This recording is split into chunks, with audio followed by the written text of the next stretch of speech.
Have you ever heard of someone buying a dead boat for the price of a used laptop and discovering something inside it that could either destroy their life or rewrite it completely?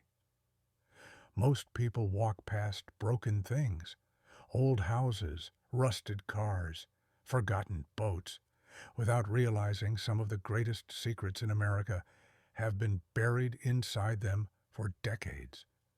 But every once in a while, someone desperate enough, brave enough, or maybe just unlucky enough, decides to look a little deeper. And that's where our story begins. Because 3 winters ago, a single mother named Lena Brooks, jobless, drowning in medical bills, and sleeping in her car to keep her daughter warm, placed her last $2,000 on a condemned tugboat that everyone else swore was cursed.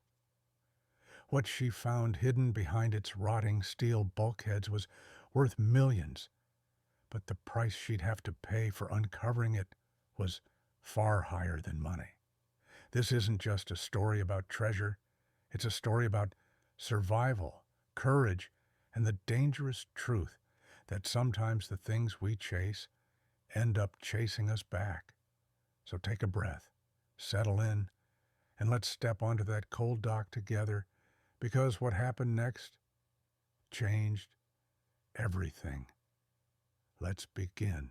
Most gambles in life begin quietly. No flashing lights, no grand speeches, just a tired woman standing at the edge of a choice she never wanted to make. For Lena Brooks, that moment arrived on a frigid January morning when she found herself sitting in a rusted-out Toyota, staring across a gray harbor at a boatyard filled with vessels that looked far more alive than she felt. Her breath fogged the windshield, mixing with the smell of stale coffee and the dampness that never quite left the car ever since it had become their temporary home. She checked the rearview mirror, more out of habit than caution, and saw the small pile of blankets where her daughter, Sophie, usually slept. During the nights, Lena worked double shifts. 2 blankets, a stuffed dolphin missing one eye, and a bottle of asthma medication they were stretching too thin. People talk about rock bottom like it's a single event. For Lena, it was a slow crumble. One overdue bill, one denied insurance claim, one layoff after another, until she wasn't standing anymore. She was kneeling. And when Sophie's respiratory disease worsened, when the doctors quietly mentioned specialists whose fees were beyond imagination, Lena realized survival wasn't a steady march. It was a series of desperate jumps, and this condemned tugboat listed on a government surplus page, selling for the cost of a worn-out laptop, was one of them. The listing photos were an insult: peeling red paint, algae choking the waterline, windows boarded up like a crime scene. The words, "not seaworthy," "no guarantees," "buyer assumes all liability," sat at the bottom like a dare. Most people would laugh, scroll on, and forget it ever existed. But most people didn't have a daughter whose lungs sometimes sounded like breaking glass. Most people didn't measure groceries in dollars and days, or pick up night shifts cleaning gas station bathrooms, or do the math of, if I sell the tires, we can afford her inhaler for 2 more weeks. Lena wasn't most people. As she stepped out of her car, the wind sliced through her thin jacket, carrying the metallic scent of the harbor. Boat owners walked past her without meeting her eyes, men with expensive jackets, expensive dogs, and the unshakable certainty that they belonged here, and she didn't. She ignored them all and kept her gaze fixed on the auction office. Every dollar she had left was folded inside the old lunchbox she used as a safe. $2,093. She held it like a fragile heart. Inside the office, the clerk looked at her the way people often looked at women who wore their exhaustion like a second skin. "You're here for the marrow tide?" he asked, raising an eyebrow as if offering her the chance to reconsider. But Lena only nodded, because hesitation was a luxury she'd given up months ago. The paperwork felt endless, a reminder that even bad decisions came with good documentation. When she finally signed the last page, her signature trembled, not from fear, but from the weight of choosing something, anything that resembled a way forward. The clerk slid the keys across the counter with a sigh. "Lady, that boat's been rotting for 20 years. No engine, no power, half the hull's waterlogged. You sure you want this headache?" "Yes," Lena said. "Headaches I can fix." The walk to Dock 12 felt longer than it should have.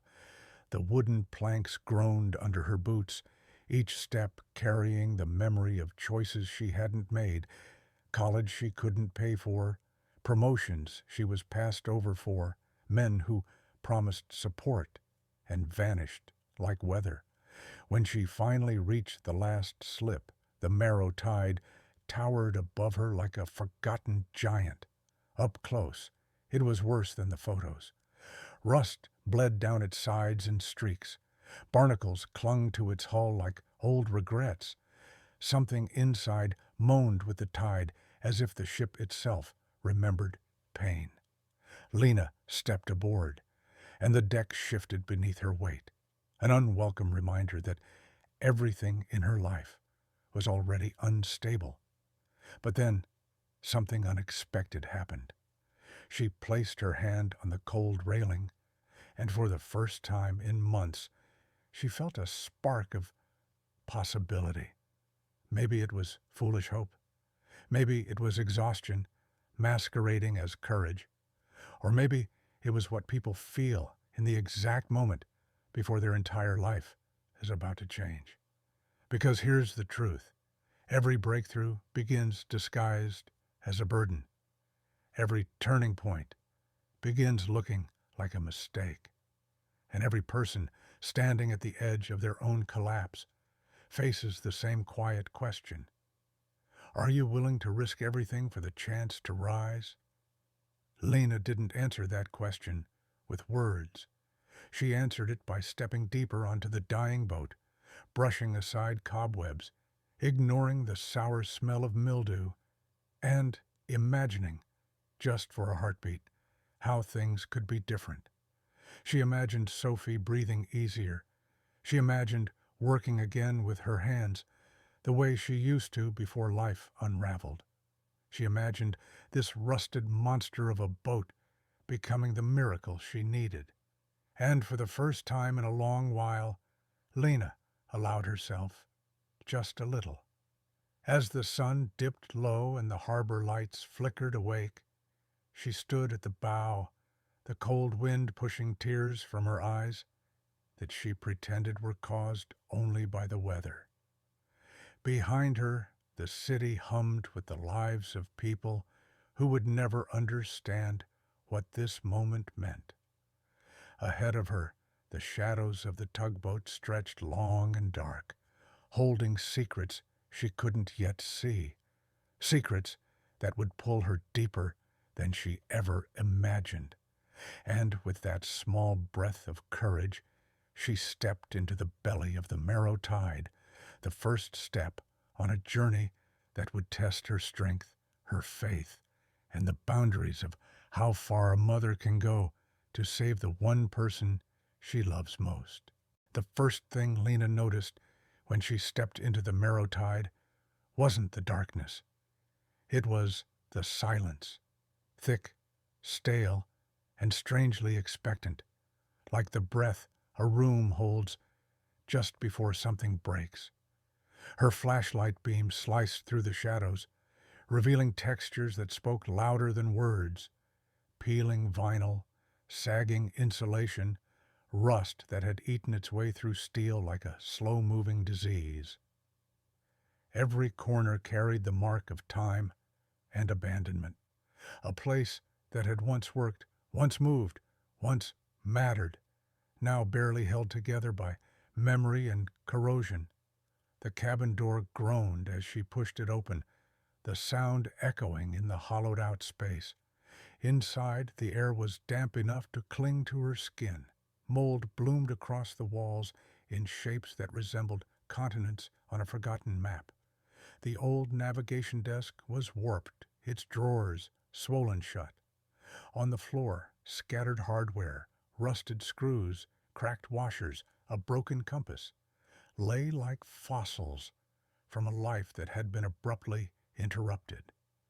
When she stepped forward, the flooring sank slightly beneath her boot, spongy with rot, a harsh reminder that even the things meant to hold us up eventually weaken if no one tends to them. But the real shock came when she found the engine room. She descended the narrow steel ladder, each rung colder than the last. The flashlight beam revealed a heart that had long stopped beating. A massive diesel engine crushed under 8 inches of rust and seawater residue. Bolts were fused. Hoses had collapsed. Wiring dangled like nerves exposed to the air. This wasn't just a repair job. It was a resurrection. Lena let out a bitter laugh. Even at her most optimistic, she knew rebuilding something like this would take months of labor, thousands in parts, and miracles she couldn't afford. Yet, in the middle of all that decay, a quiet truth emerged. She wasn't intimidated. She was alive. This was the first problem in years she knew how to approach with confidence. Problems of the heart, problems of money, problems of survival. They demanded hope, luck, charity. But this was bolts and torque and muscle memory. This was something she could touch, measure, rebuild. In a life full of uncontrollable storms, the wreck in front of her was the first thing that made sense. There's a strange kind of comfort in broken things. They don't demand perfection. They don't judge. They simply wait, patiently, quietly, to be restored or forgotten. Lena understood that more deeply than she cared to admit. Maybe that was why she didn't flinch when a roach skittered across a disconnected panel. Maybe that's why she didn't cry when she found a nest of damp newspapers from the late 1990s stuffed behind a bulkhead. Maybe that's why her hand steadied when she opened a rusted toolbox left behind by someone who never came back. Tools covered in grime, but still serviceable, still strong. Proof that even forgotten things could endure. Outside, the marina bustled with a life she wasn't part of. Sailboats gleamed under winter sunlight. Families laughed as they stepped onto decks polished so clean they reflected the sky. A man wearing a fleece vest and mirrored sunglasses slowed as he walked past the Marrow Tide, eyebrows raised, amusement flickering across his face. "Looks like you bought yourself a floating funeral," he muttered, loud enough for her to hear. Lena didn't respond. She'd learned long ago that the most powerful answer to someone's doubt was simply to outlive it. When the sun began to set, the failing tugboat transformed in the fading light. Shadows softening its edges. Rust glowing orange instead of brown. Water lapping gently against the hull like a lullaby, meant only for those who stayed long enough to hear it. It wasn't beautiful, but it wasn't hopeless either. That blurry space between ruin and redemption was where Lena had been living for years. She knew how to survive there. As she stepped out onto the bow, the cold wind tightening her cheeks, another realization took root. This wreck wasn't just a project. It was a mirror. Every crack, every leak, every failing beam reflected something inside her she had ignored too long. The exhaustion, the fear, the quiet belief that maybe she wasn't fixable either. And yet here she was, choosing to rebuild something everyone else had pronounced dead. In a strange way, saving the Murrow tide felt like saving a part of herself. She climbed back into the cabin one last time before leaving. The flashlight illuminated a faded sticker slapped onto the electrical panel. A single line of text, chipped and peeling, but still readable. Everything worth saving takes time. Lena touched it lightly, almost reverently, as if afraid it might crumble. She didn't know why the words mattered so much, only that they did, only that they felt like a promise.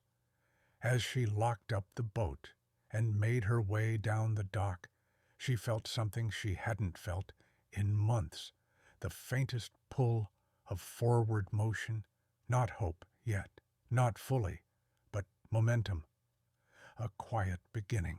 In the weeks that followed, the Murrow tide became more than a broken boat. It became a battleground. Every morning before sunrise, Lena arrived with a thermos of cheap coffee and a backpack full of borrowed tools, stepping into the cold air as if clocking in for a shift only she believed in. The marina was quiet at that hour, the water still, the sky a pale bruise. She liked those early mornings. Nobody watching, nobody judging, just her and the wreck. The first task was clearing out decades of debris, rotted wood, cracked insulation, torn wiring, rusted chains. She dragged it all onto the dock in heavy black bags. Some days she hauled out so much trash that the marina manager joked she should qualify for a waste management license. By the end of week 2, she had filled nearly 600 pounds worth of garbage, more than twice the average sofa. Yet every time she thought she'd finally reached the clean bones of the boat, another hidden pocket of decay revealed itself. She found a dead raccoon behind the navigation console, a stash of old fishing magazines from 1998, a pair of boots submerged in stagnant water. Parts of the tugboat felt less like a repair project and more like an archaeological dig into neglect. And still, she kept going. Sometimes the work was peaceful, just the rhythmic scrape of a wire brush against metal, or the hiss of the pressure washer peeling away layers of rot. But other times, it was a war zone. Sparks showered across her arms when she cut away a welded metal brace that had fused with rust. Cold water splashed into her boots as she pumped out the bilge for the 4th time in a night. The engine room felt like a steel coffin, and the chemical smell of solvent stung her eyes until they watered. It didn't matter. Pain, exhaustion, and cold were luxuries she could afford. Giving up was the one thing she couldn't. But the hardest battles weren't physical. They were the invisible ones.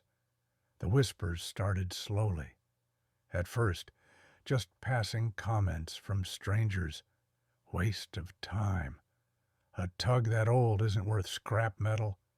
Single moms always get stuck with the bad deals. Then the whispers became stares, and the stares became open ridicule.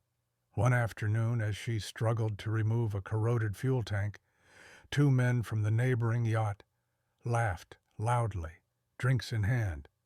"Hey, you restoring that thing or performing an autopsy?" One joked. The other added, "Honestly, sweetheart, you'd be better off sinking it and claiming insurance. Oh wait, you probably don't even have insurance." Lena felt the words like punches, but she didn't let them see her flinch. She just wiped her brow and kept turning the wrench. She had learned long ago that the world rarely respected effort from people who didn't fit its ideal shape. She didn't have the polished nails, the expensive gear, the yacht club smile. She had grit, scars, and the kind of determination born from fear, not admiration. And that was enough. Her body, though, had limits. On day 20, while lifting a heavy generator part, a jolt of pain shot through her lower back, sharp, electric, familiar. A reminder of the injury she'd gotten years ago during wildfire rescue training. She collapsed onto a coil of rope, biting her lip to keep from crying out. The pain radiated down her leg, turning her limb into dead weight. For a moment she thought she might actually pass out. The marina was empty, the sky dim. She could have stayed there, given in to the pain, let the moment break her. But then her phone buzzed. A text from Sophie's school nurse. "Sophie's coughing more than usual. Please monitor her inhaler use today." That single message pushed Lena back onto her feet. Pain didn't matter. Pride didn't matter. Only Sophie mattered. With trembling hands, she wrapped a heating pad around her waist, strapped on her back brace, and resumed work. It's showing up on days your body begs you not to. It's being fueled by something deeper than motivation, responsibility, love, survival. Besides, the marrow tide began to change in small ways. After hours of power washing, the hull's true color emerged, a striking faded red beneath the scars. When she cleared the engine room, the metal beams gleamed faintly under her flashlight, and the deck, once soft and dangerous, felt sturdy again after she replaced the rotten boards with salvaged planks she'd bargained for at a shipyard. Tiny changes, yes, but they mattered, because when you're rebuilding something broken, whether a boat or a life, progress rarely comes in giant leaps. It comes in inches. One night, as she scrubbed the interior walls, her phone vibrated. A video from Sophie, sent by her neighbor who watched her after school. In the video, Sophie sat cross-legged on the floor with her inhaler beside her, holding a sheet of paper. On it was a drawing of the marrow tide, but not the version rusting in the marina, the version Sophie imagined, painted bright, floating strong. A family aboard. Her voice, soft and hopeful, said, "Mama, I believe in your boat." Lena sat down on the damp floor, exhausted, tears slipping down her cheeks. She'd been fighting for so long, she'd forgotten what hope sounded like, especially from her own child. That small moment carried her through the hardest nights that followed, and there were many, because as she worked deeper into the boat, stripping away layers others had abandoned, she began to uncover things that didn't make sense. Metal that didn't match the rest of the ship. Reinforcements that seemed too new. A wall that sounded strangely hollow when she tapped it. She dismissed it at first. Probably old repairs. Probably nothing. But the uncertainty lingered in her mind. A quiet whisper beneath the noise of her labor. She didn't know it then, but that whisper would soon grow louder, leading her straight to a discovery that would transform her desperation into danger, her courage into a weapon, and her wrecked tugboat into the key to a secret far bigger than she ever imagined. It happened on a night when the sky hung low and swollen with rain, the kind of night that makes even sturdy docks creak like old bones. Lena had stayed later than usual, determined to finish scraping the last of the corroded insulation from the engine room. The small space felt tighter than ever, walls pressing inward, air thick with the sting of chemical cleaner, her flashlight beam cutting through floating dust like falling snow. Hours passed without her noticing. She was lost in the rhythm of the work, The metallic scrape, the dull thud of tools, the steady sound of her own breathing, anchoring her in the moment. Then she heard it, a sound that didn't belong, just a soft, hollow clunk, so faint, she almost convinced herself it was her imagination. But it came again, sharper this time, when her scraper slipped and struck the wall near the aft bulkhead. Hollow, not like the solid steel that surrounded the rest of the room. Lena frowned and knocked again, harder. Clunk, clunk. Not steel on steel. More like steel on emptiness. A chill crawled up her spine before logic could catch up. In boats, hollow spaces were rarely accidents. Either something had been removed, or something had been hidden. She leaned closer, sweeping her flashlight slowly across the wall. At first, she saw nothing unusual, but then, there, beneath layers of rust and grime, she spotted it. A faint, rectangular outline, just slightly raised, like a panel, meant to blend in, but not molded with the original frame. Her pulse quickened. She tried the edge of her scraper as a lever, but it barely budged. Whatever was behind that wall wasn't meant to be found easily. She searched through her tool bag, finally pulling out a small endoscope camera she'd bought months earlier during one of her second-hand store treasure hunts, something she'd imagined using to help with spark plug inspections or tight engine corners. She never expected it to become a key to something far stranger. She fed the tiny camera into a seam near the base of the panel. For a moment, the screen showed only darkness. Then, slowly, her breath caught as faint metallic shapes glimmered back at her. Bars, stacked, perfectly aligned, dozens of them, maybe more.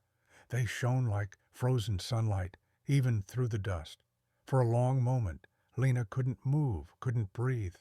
She had seen gold only once before in her life. Training exercises, photographs, old documentaries, but she recognized that muted glow instantly.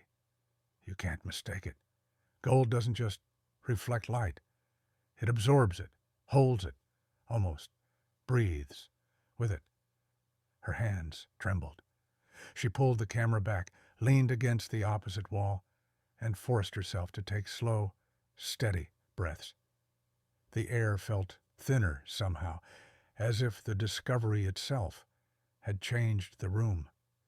She thought of everything she had learned about criminal salvage, smuggling routes, abandoned vessels, the stories that washed up in coastal towns, whispered quietly over beers, but never written down. Boats were often used as hiding places because boats moved. Boats disappeared. Boats sank without explanation, and boats like the Marrow Tide, forgotten in auctions, were tombs waiting to be cracked open. She retrieved a pry bar and wedged it into the seam. The resistance was stubborn, but desperation is its own kind of strength. She heaved again, metal protesting loudly, echoing through the engine room like a warning.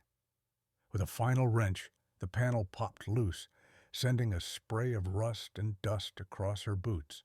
Behind the wall, nestled inside a compartment lined with lead sheet, were rows of gold bars, stacked 3 deep, spanning nearly the width of the hull. Not treasure in a movie sense, not shiny or polished. These bars were raw, rugged, stamped with serial numbers and refinery marks she didn't recognize. Some were scratched, others dented, but every one of them radiated weight and danger. And it wasn't just gold.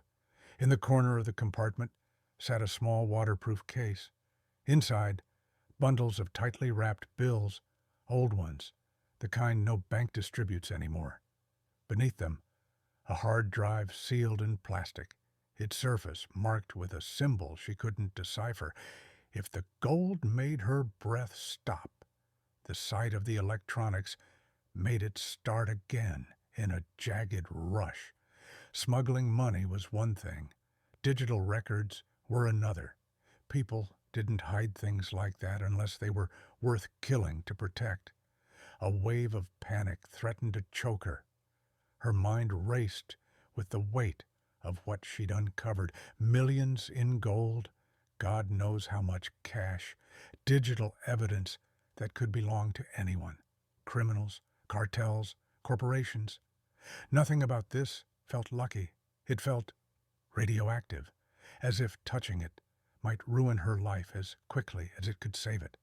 But beneath the fear came a softer, quieter emotion, one she didn't expect. Grief.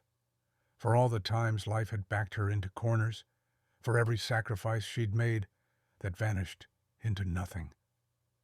Standing in that engine room, staring at a fortune hidden inside a dying boat, she realized how little the universe had ever given her freely, and how dangerous it would be to accept anything now. Lena ran a trembling hand through her hair, staring at the compartment as if it might vanish if she blinked. She didn't take anything. Not yet. She just stood there in the cramped space, the cold metal of the tugboat pressing against her back, the hum of the harbor vibrating faintly through the floor. And slowly, she closed the panel, pressed it back into place, forced the seams together as best she could, until the wall looked whole again.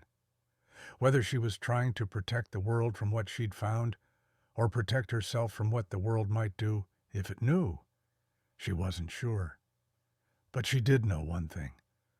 Whatever she had uncovered inside the Marrow Tide was no accident. And it wasn't abandoned. Someone had put it there for a reason. Someone who might still be looking for it. For the next several days, Lena moved through her life like someone carrying a secret that burned through her pockets. She went to work, picked up Sophie from school, smiled at neighbors who didn't know they were waving to a woman who'd found more wealth in one night than any of them would see in a lifetime. But inside her chest, something trembled. Fear, awe, confusion, and a rising certainty that whatever she had uncovered was bigger than luck, bigger than misfortune, bigger than anything she had ever been forced to face. Each night after Sophie fell asleep, Lena sat with her old laptop, its fan whining like an asthmatic dog, trying to make sense of the gold's refinery marks. She typed until her fingers cramped, searching for any trace of the serial numbers stamped into the bars. Some were partially filed. Others had markings from international smelters she didn't recognize. But the deeper she dug, the stranger it became. A handful of the stamps matched refineries in Peru and Colombia. Another set pointed toward the Caribbean. Still others seemed deliberately altered, as if someone wanted to muddy the trail. Gold laundering, the term kept appearing in her searches. A global market of illegal gold that flowed through shell refineries, private dealers, and offshore accounts like dirty water through a cracked pipe. She learned how gold from conflict zones was melted down, mixed with legal stock, and given new identities, new birthplaces. She read stories of small mining towns swallowed by cartels, of shipments that vanished at sea, of private yachts used as covert transport vessels because no one suspected the wealthy. One article described a smuggling operation where gold was hidden inside reinforced bulkheads on commercial fishing boats. Another mentioned tugboats, old ones, the kind sold cheaply at auction. Her stomach dropped. It was a pattern, a method, a system, and the Marrow Tide fit it perfectly. The more she connected dots, the more one name kept surfacing. Mason Hale. a former logistics executive turned shipbroker who had vanished in 2017 after federal investigators linked him to a series of illegal maritime transfers. No body was ever found. No arrests were made. Reports said he owned a fleet of small vessels, including a tugboat matching the early description of the Morrow tide. Lena leaned back, rubbing her temples as fragments of information swirled in her mind. Hale had money, boats, connections, and a reputation for slipping through legal cracks like smoke. If he'd hidden the gold, he'd done so with purpose, precision, and paranoia. But if he'd disappeared, then someone else might be looking for the stash he left behind. Someone who knew how much it was worth. Someone who didn't lose things by accident. The waterproof case had been harder to understand. The cash was straightforward, bundles of bills wrapped tight, some with custom stamps from years ago. But the hard drive unsettled her. Its label was scratched off, replaced with a symbol, a triangle intersected by a vertical line. She didn't recognize it, but she felt, instinctively, that the digital contents mattered even more than the gold. Records, transactions, ledgers, maybe names, maybe the entire map of a network that wasn't meant to see daylight. One night, she sat in the dim glow of her van's dashboard light, listening to the soft wheeze of Sophie's breathing as she slept, curled beside her. Rain tapped gently on the windows. Lena stared at the hard drive in her hands. She knew she couldn't plug it into her battered laptop. Whatever was inside might be encrypted, infectious, or deliberately destructive. People hid data for the same reason they hid gold, because exposure was fatal.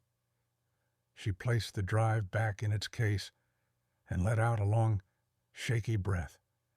She felt trapped between two impossible truths. If she ignored what she'd found, danger would come to her door. If she tried to understand it, danger might swallow her whole. There was a moment, sitting there in the stillness of the night, when she almost convinced herself to put everything back behind the wall and pretend she never discovered it. But then she looked at Sophie, small, fragile, fighting for breath, even in sleep. And she understood something with painful clarity. Any chance to change their fate was worth exploring, no matter how sharp the risk. The next morning, Lena decided to go a step further. She drove to the public library, one of the few places where no one questioned a woman doing research at odd hours. She dug through old news archives, county auction logs, maritime sale records. She searched for every mention of Hale and his associates. She read through scanned PDFs of federal indictments, redacted reports full of black bars and missing pages. The more she learned, the clearer the picture became. The Morrow tide was less a boat and more a vault, one designed to disappear into the fog of bureaucracy until someone with the right key came to retrieve what was inside. But something had gone wrong. The vault had been abandoned, the treasure left behind, and the key lost until Lena stumbled onto it. As she closed a file detailing Hale's ties to an offshore conglomerate, a cold realization settled over her. If this information existed publicly, even in fragments, then somewhere out there were people who knew exactly what the Morrow tide once carried. People who wouldn't assume it had simply vanished. People who wouldn't forget what they'd buried. And if those people were looking, they were already too close for comfort. Lena packed up her notes, heart pounding, mind racing. She felt the shift in the air, a quiet warning that she was crossing a threshold she couldn't step back from. She had pulled one thread too many, and now the fabric of the mystery was beginning to unravel fast. Her hands tightened around the strap of her bag as she left the library, carrying knowledge she never meant to find, stepping into a future she didn't yet understand. The puzzles were aligning, the truth was sharpening, and in the shadows, just beyond her awareness, someone else had begun to notice the movement, someone who had been waiting for years for this secret to resurface. It happened on a Wednesday, the kind of ordinary, unremarkable day that never hints at the way it's about to split your life into a before and an after. Lena had just finished tightening the last bolt on a replacement deck plate when she noticed a man standing at the end of the dock, not walking, not calling out, just standing, too still, too deliberate, the kind of stillness that doesn't come from curiosity, but from certainty. Certainty that he's exactly where he needs to be. Certainty that the person he's waiting for will have no choice but to come to him. He wore a charcoal coat, tailored so sharply it cut the wind around him. His hair, too neat for a marina. His shoes, too clean for a dock. Everything about him screamed out of place, yet he stood there like the water itself belonged to him. When their eyes met, he smiled, a thin, controlled curve of the mouth that held no warmth and even less apology. "Miss Brooks?"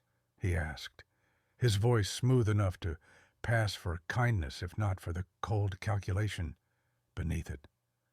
"I was hoping to speak with you." She didn't answer, instinct rising in her throat like a warning flare. Strangers didn't appear at docks for casual conversation, and men who looked like him didn't travel to broken tugboats unless they had a reason. One wrapped in danger, money, or both. He stepped closer, extending a gloved hand. "My name is Elias Rourke. I'm told you purchased the Marrow Tide at auction." Her heartbeat stuttered. She kept her hands in her pockets, wiping the grease from her palms like she could wipe away nerves, too.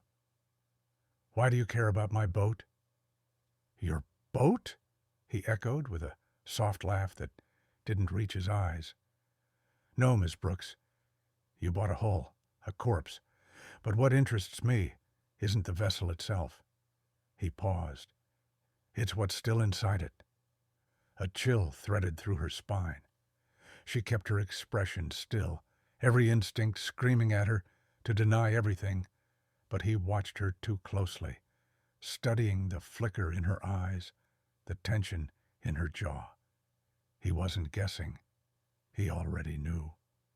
Rourke clasped his hands behind his back, posture relaxing as if they were simply discussing real estate values. "Let's be honest. You found something. Something that didn't belong to whoever abandoned this boat. Something that didn't belong to the auction house. Something that certainly doesn't belong to you." She stayed silent. That seemed to amuse him.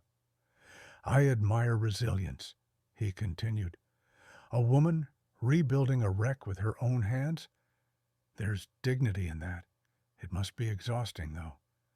All that labor, all that hope."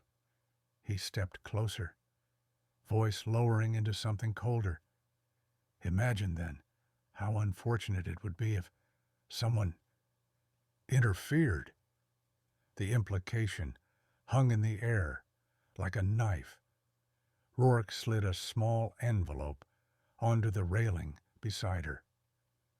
$20,000, he said simply. "Enough to walk away. Enough to take your daughter out of whatever situation you're trying so hard to hold together." Her stomach clenched. He knew about Sophie. He knew.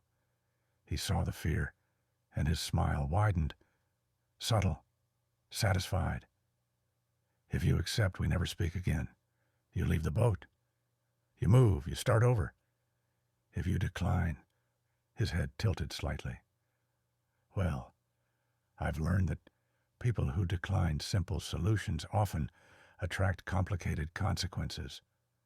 Lena forced herself to inhale slowly, deeply.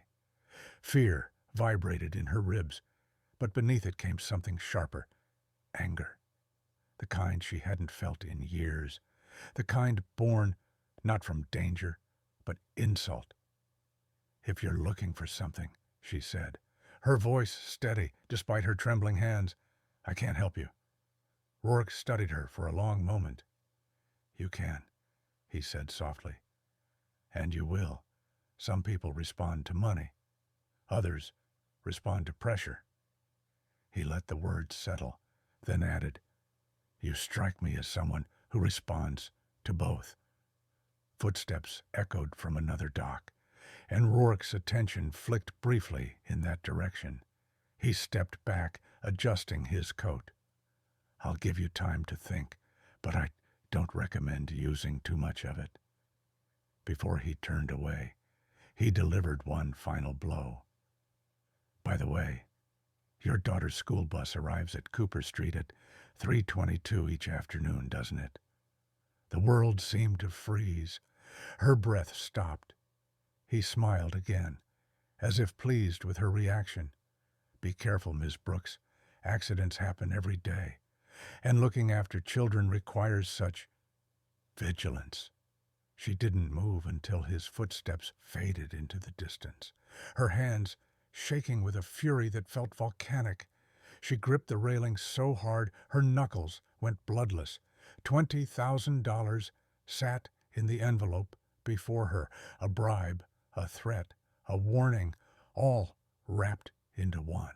She slid it into her pocket, not because she wanted it, but because leaving it there felt like surrender.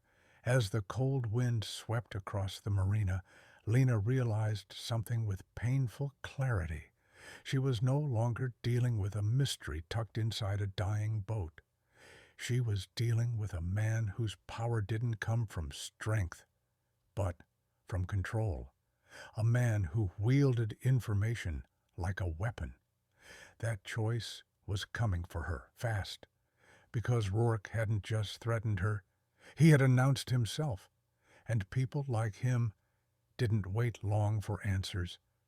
As Lena climbed back onto the deck, steadying her breath, the reality settled in her chest, like an anchor.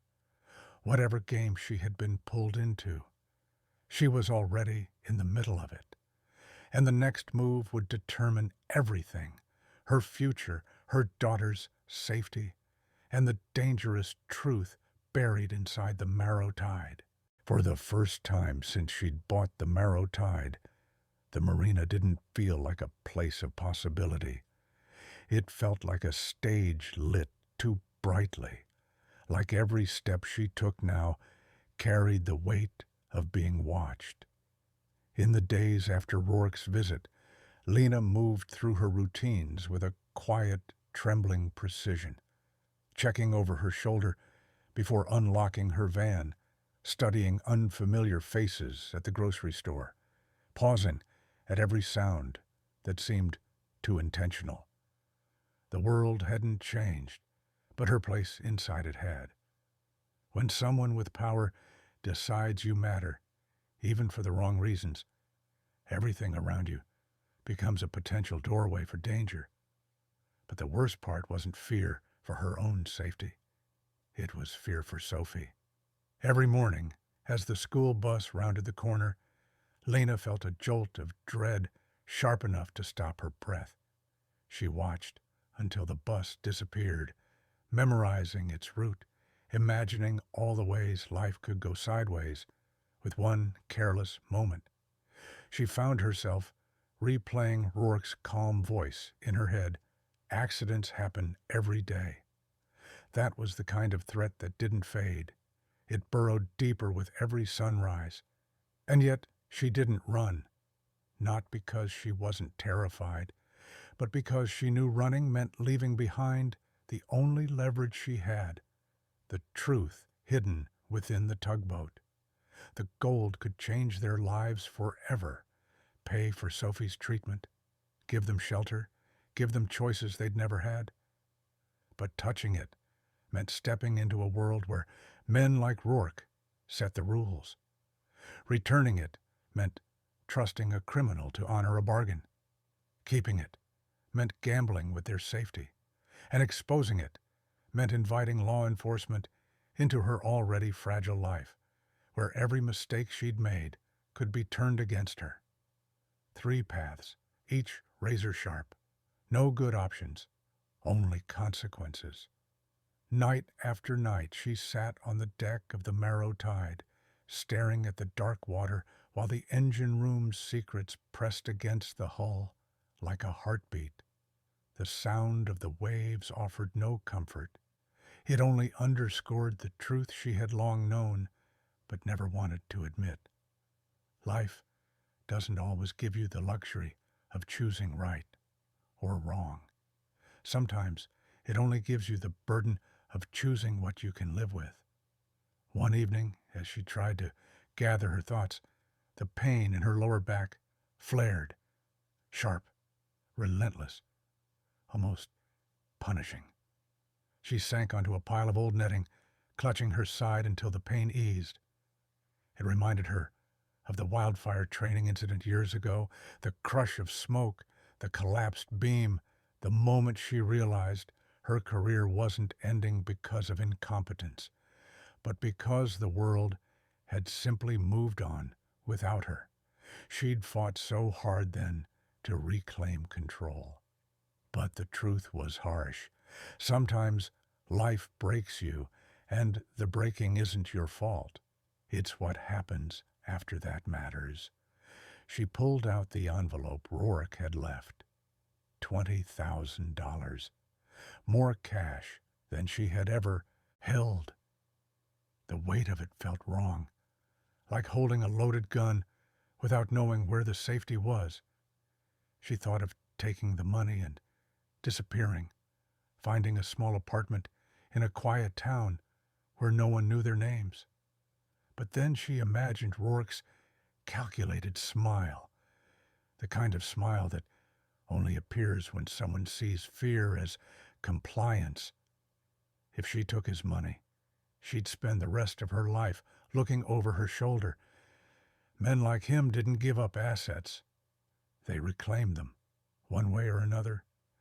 The second option, calling the police, seemed noble in theory, but impossible in practice.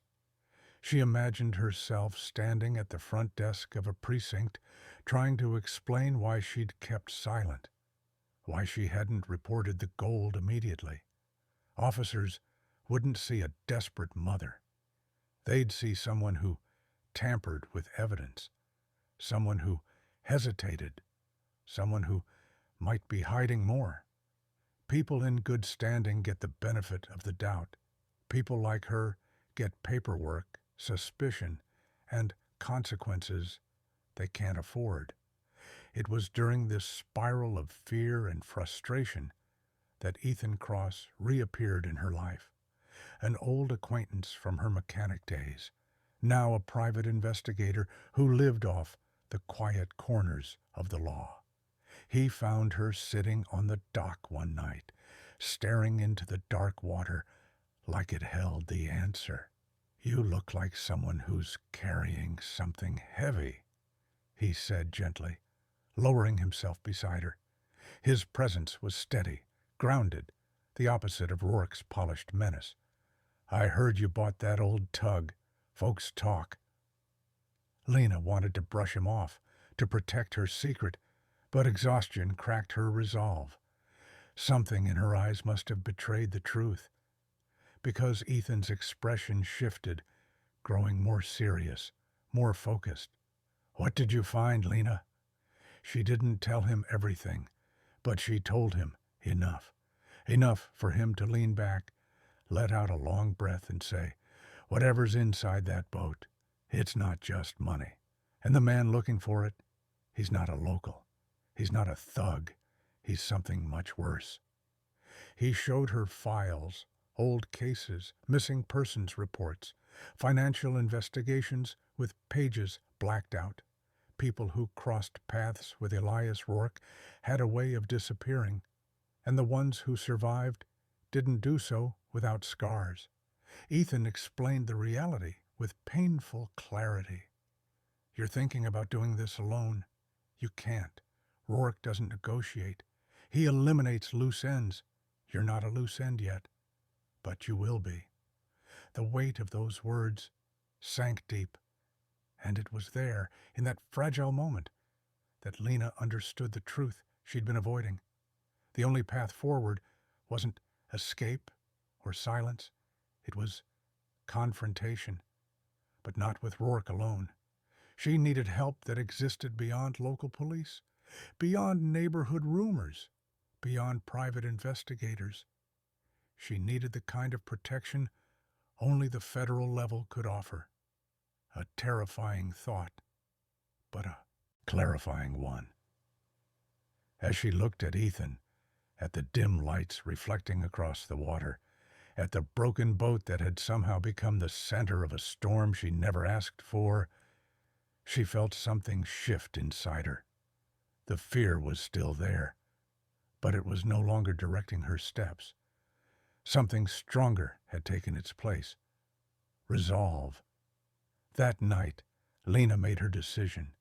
She would go to the people who could expose Rourke's network, not because she trusted the system, but because she trusted herself to survive the fallout. She would bring someone bigger into the fight before Rourke could box her in.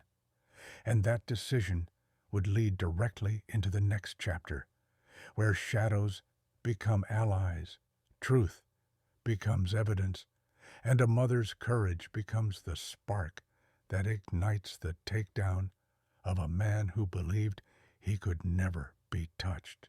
The next morning, before the sun rose enough to warm the horizon, Lena stood outside a low, nondescript federal building, one of those beige structures tucked behind a freeway exit ramp.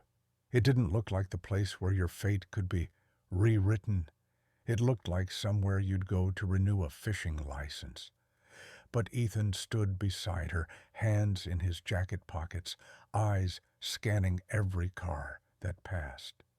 "You're doing the right thing," he said quietly. She wasn't sure if that was meant to comfort her or himself. Inside, the hallways were fluorescent lit and too clean, too polished, like a world scrubbed of mistakes. She hated how it made her feel small. But then, a woman approached, a figure with presence. Agent Dana Malik, the kind of person who didn't need to raise her voice to command a room. She didn't waste time on pleasantries. She simply gestured to a briefing room and said, "Let's talk." The conversation was clinical at first. Lena explained everything, how she'd bought the Marrow Tide, how she'd found the hidden panel, how the gold bars were marked with conflicting refinery stamps, how the cache and hard drive were sealed, as if stored for a long-term disappearance. Malik listened without blinking, her expression sharpening as the story grew darker. But when Lena mentioned Rourke, his smile, his threats, the eerie way he spoke about Sophie, the agent's posture changed. Not dramatically, just a small shift that told Lena one thing: this was bigger than she had realized. And the federal government already knew the name Elias Rourke. Malik opened a thin folder and slid it toward Lena.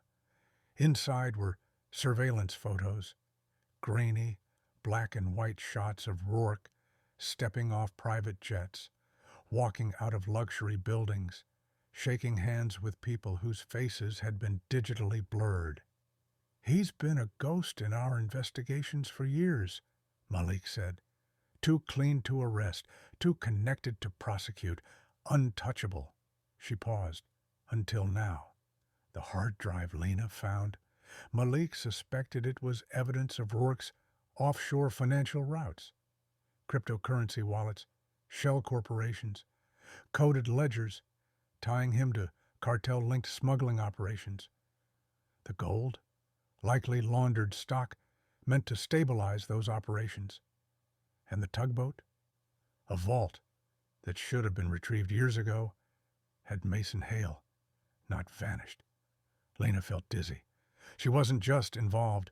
She had stumbled onto the one thing the FBI had been missing. Malik studied her closely. "You understand what this means," she said. "You're sitting on the key to locking him away. But we need him on record. We need him admitting the gold is his. We need him revealing who it belongs to.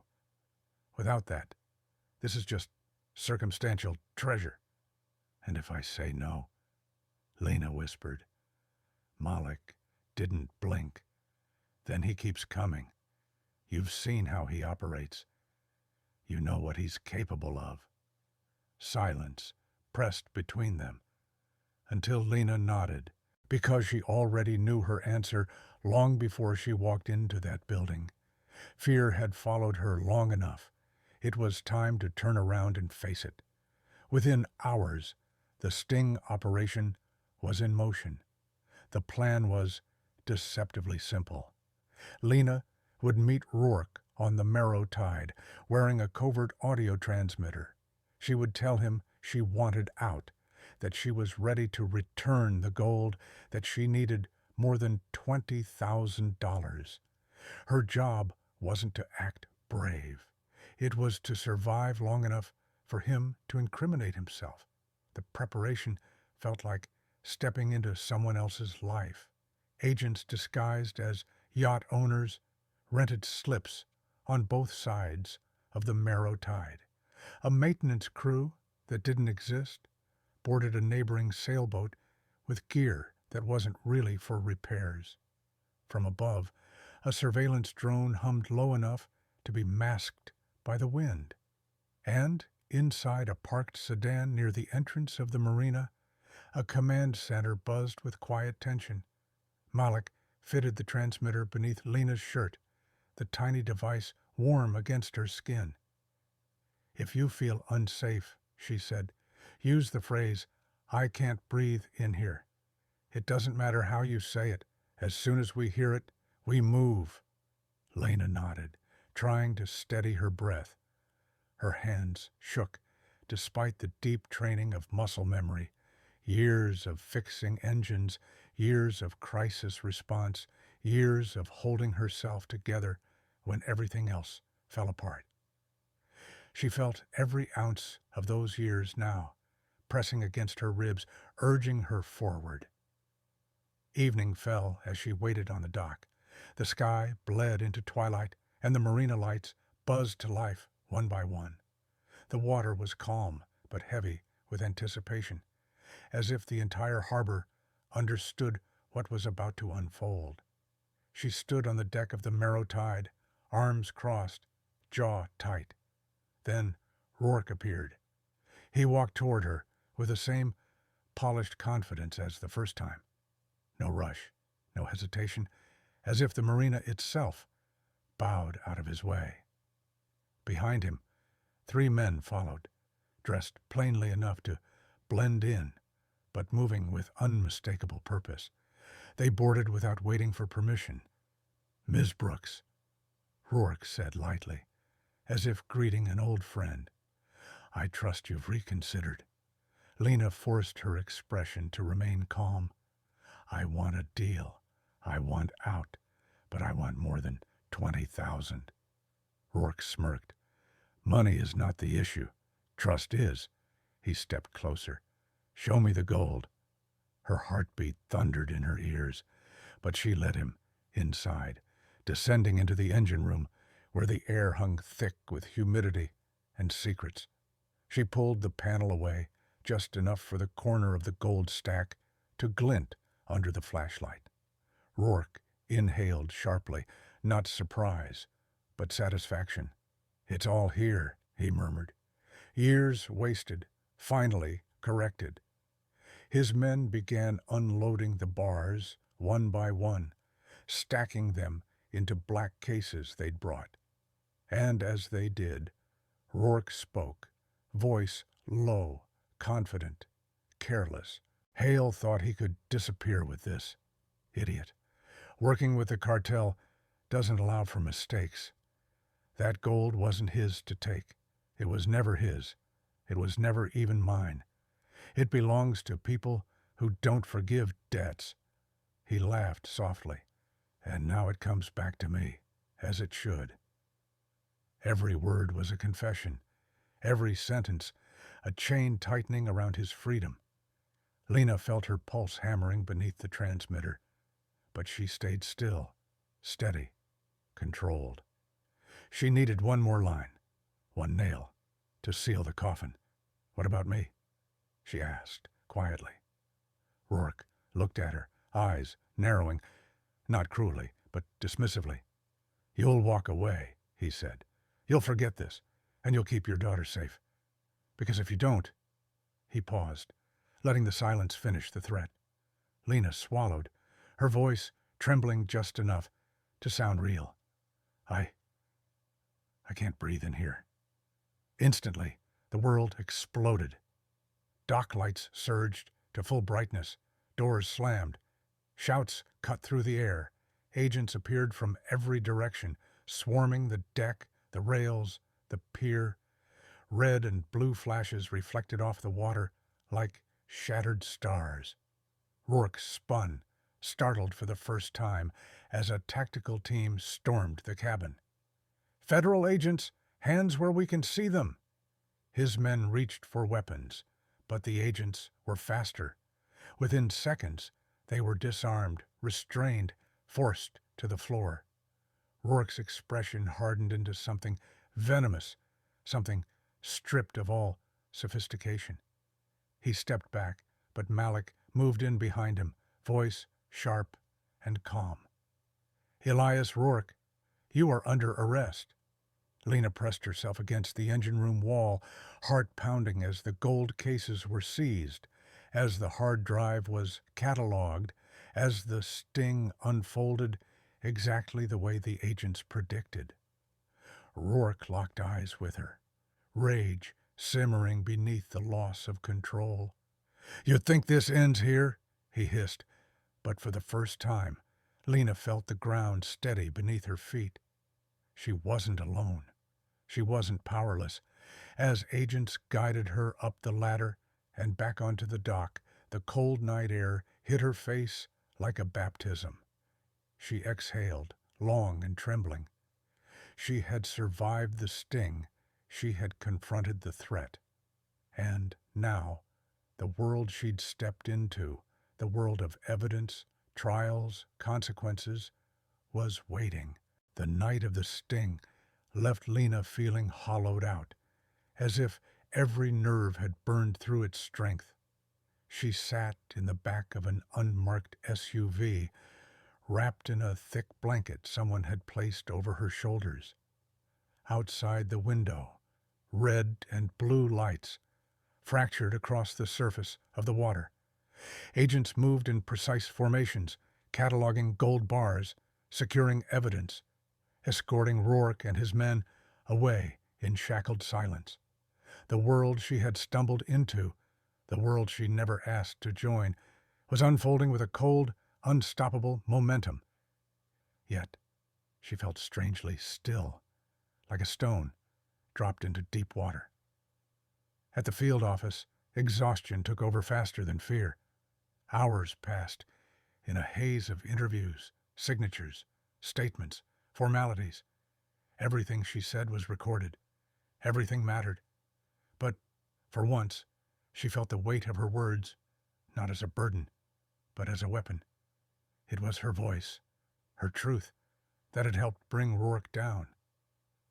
When Agent Malik finally walked her to a quiet corner and placed a bottle of water in front of her, Lena realized just how tightly she had been holding herself together. "We're moving you and your daughter immediately," Malik said gently. "You're not safe at home tonight. Maybe not for a while." The words hit harder than the sting itself. Relocation. Temporary protection. Living under watch. It wasn't victory. It was survival extended into the distance. Sophie was brought to the safe house just before dawn, groggy but unharmed, clutching her stuffed dolphin. When she saw Lena, she wrapped her arms around her mother's neck in a way that made all the fear, all the risk, all the sleepless nights feel suddenly justified. The safe house was a small rented bungalow outside town, the kind of place with mismatched curtains and bland furniture. It wasn't home, but it was safe. Agents rotated outside in unmarked cars, watching the street, recording plates, screening visitors. Sophie didn't understand, not fully, but she felt the tension, the new rules. She stayed close to Lena, asking quiet questions like, "Will that scary man come back?" And each time, Lena forced herself to smile and say, "No, not anymore." But part of her wondered if that was a promise she could keep. Then came the trial. It stretched for months, longer than she imagined, long enough to carve new routines into her life. Courtrooms always felt cold, no matter the season. The air smelled of old paper and polished floors. Prosecutors brought out charts, ledgers, maps of offshore accounts.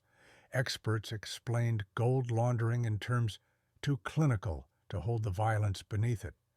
But every time Lena stepped onto the witness stand, the room stilled.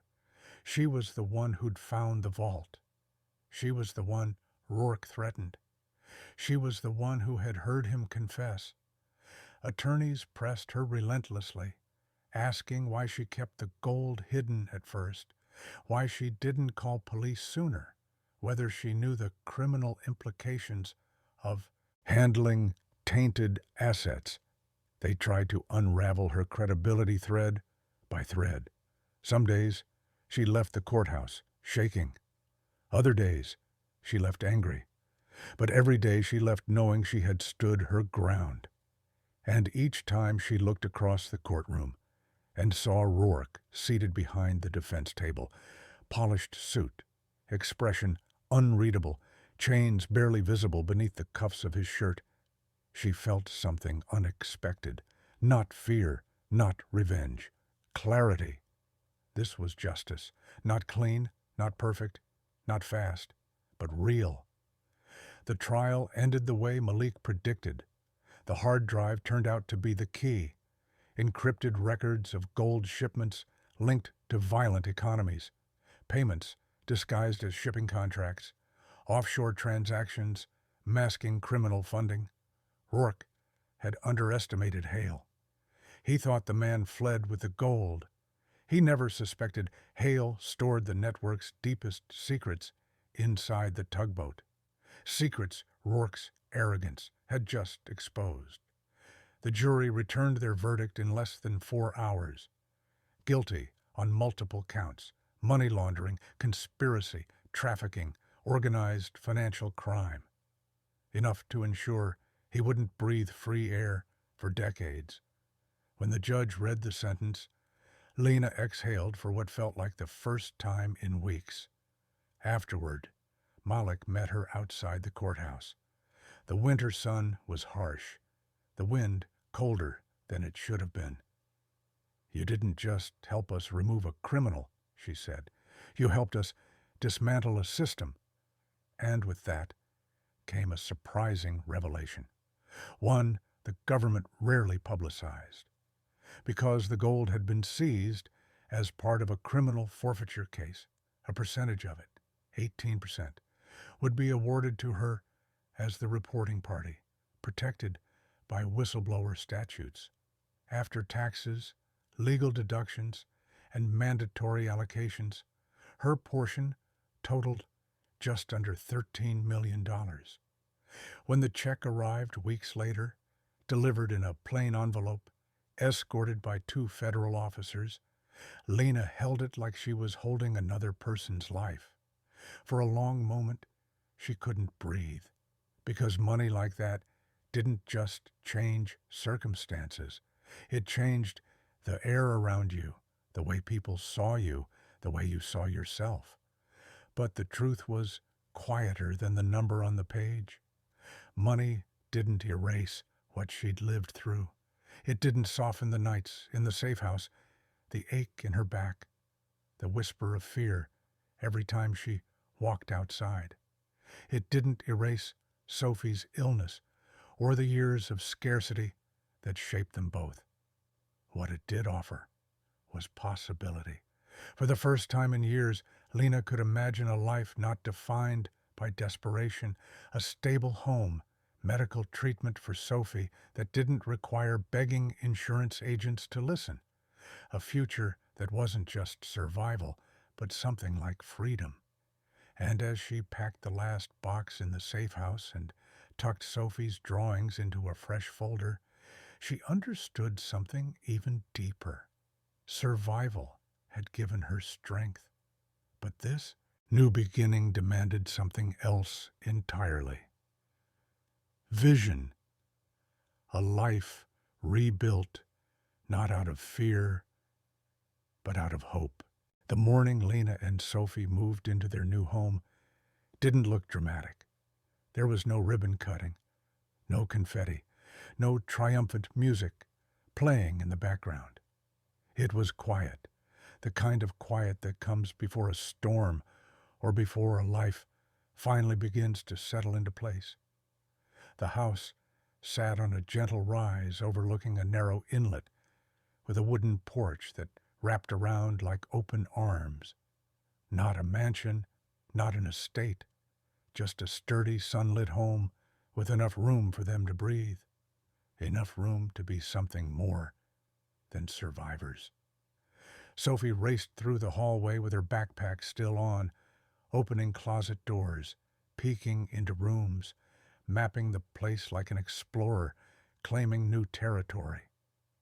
"Mama, it smells like breakfast in here," she laughed, and Lena smiled because she smelled it too, the faint scent of maple and cinnamon that clung to the walls from the previous family. A family who lived peacefully, who didn't know anything about safe houses or FBI rotations or nights spent checking windows 3 times before bed. For the first time in years, Lena could imagine herself belonging to a world like that, not visiting it, not dreaming of it, living in it. She used a portion of her whistleblower compensation to buy the small marina down the road, a weather-beaten, half-forgotten stretch of docks where old shrimp boats and neglected sailboats leaned into the tide. Most people saw an eyesore. She saw herself. A place worth saving because it still had a heartbeat beneath all the rot. Renovations took 6 months. New pilings, upgraded electrical systems, safe walkways, a training dock built from reclaimed oak, a small on-site workshop with tools arranged not by cost, but by use, because Lena remembered deeply what it felt like to work in a world where people handed you the worst equipment and expected you to perform miracles. She named the marina North Shore Renewal, not because it sounded poetic, but because that was exactly what she intended it to be. A place where people who had been overlooked, underestimated, dismissed, could come back to life. A place that allowed rough beginnings without demanding polished perfection. Her first hire was a teenager named Ella, a runaway foster kid with more talent in her hands than she believed. Ella had shown up with torn sneakers, blistered palms, and a defiant stare that reminded Lena of the person she used to be, the woman who kept fighting because she had nothing left to lose. Lena didn't ask about her past. She asked what she wanted to build. And when the girl pointed shyly at an abandoned skiff leaning against the fence, Lena handed her a set of sandpaper sheets and said, "Then let's start here." The marina slowly filled with stories like that. A retired veteran who knew engines better than he knew people. A young dad trying to rebuild a boat he planned to live on with his little boy. A grandmother who joined the night classes just to understand her late husband's workshop notes. Ordinary people with extraordinary grit. Lena watched them work, watched them fail, watched them try again, and in each of their victories, she found echoes of her own. Every Saturday, she taught a free class, Intro to Marine Engines, though everyone called it Lena's Hour. It wasn't formal. She didn't stand behind a podium. She sat on an upside-down bucket and spoke the way her mother once spoke to her across a kitchen table, with softness and steel intertwined. She talked about torque and timing and fuel lines, but she also talked about courage, persistence, the way life sometimes knocked you off your feet, but handed you tools you didn't realize were valuable until you learned how to use them. People didn't come just to fix their boats. They came to remember what they were capable of. When Sophie's surgery date finally arrived, the hospital felt colder than it should have. But the surgery went well, better than they hoped, and the doctor stepped out, wearing the kind of relieved smile that made Lena's knees go weak. Sophie recovered slowly at first, then all at once, like a flower finally given enough sun. She joined a swimming club, learned to dive, and later began volunteering at the marina, teaching younger kids how to tie basic knots, her laughter ringing across the water.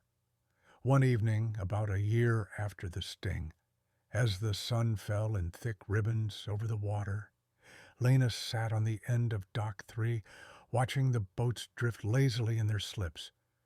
Workers were packing up for the day. Someone was playing guitar on a nearby sailboat. Sophie was chasing minnows along the shoreline. The marina hum felt alive, like a heartbeat echoing through wood and rope and tide. Tom Winters walked up behind her, carrying 2 cups of coffee. "You built something good here," he said quietly. Lena gazed out at the docks, at the lights flickering on one by one, at the silhouettes of people who had found refuge in a place she once thought she'd never escape from. "I didn't build it alone," she replied. Tom nodded, then paused, before adding, "You know, we still get calls about the gold case. Your name comes up as the woman who risked everything." Lena let out a breath that felt like a lifetime leaving her chest. "Funny," she said softly. "I used to think the gold was the miracle. Turns out it was just the match. The real fire was everything that came after." She thought about the vault hidden behind a decaying wall, the danger that nearly swallowed her, the fear she pushed through when she had nothing left but a daughter who needed her. She thought about the marina she had resurrected from ruin, about the people who now stood where she once stood, lost but not broken. And in that reflection came the final, quiet truth. The treasure was never the gold. The treasure was the strength she discovered while surviving the storm. The waves lapped softly against the pilings. The sky deepened into twilight. Lena placed her hand on the weathered wood beside her, grounding herself in a life rebuilt nail by nail, bruise by bruise, hope by hope. A new harbor, a new beginning, not a miracle, just courage, earned the hard way. And for the first time in her life, the horizon didn't look like a threat. It looked like a welcome. If this story moved you, if it reminded you that even from the darkest places, a person can rise again, then take a second to hit like. And if you want more real human stories, raw, honest, and unforgettable, make sure to subscribe. Tell me in the comments, what's the one moment in your life when you decided to stand back up? Your story might just be the one someone else needs to hear next.